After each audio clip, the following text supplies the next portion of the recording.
Municipality કોર્પોરેશનને એટલી વિનંતી ભાઈ અને ગુજરાત સરકારને પણ એટલી વિનંતી છે કે રખડતા ઢોર લઈ જાઓ એનો અમને કોઈ વાંધો નથી ભાઈ, પણ અમારા ઘરેથી ગાયું, અમારા ખીલેથી, અમારા નેહડામાંથી ગાયું છોડી લઈ જાવ છો ને એનો અમને વાંધો છે। અને આ જન્માષ્ટમી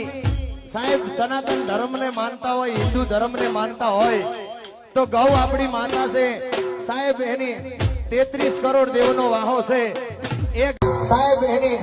33 કરોડ દેવનો વાહો છે, એ ગાય માતાની હાય લાગ્યા વગર રહેશે નહીં। તમે રખડતા ઢોર લઈ જાઓ ને એનો અમને કોઈ વાંધો નથી, પણ જે ખીલેથી અમારા નેહડામાંથી લઈ જાઓ ને અફસોસ એમનો એ વાંધો છે। એટલા માટે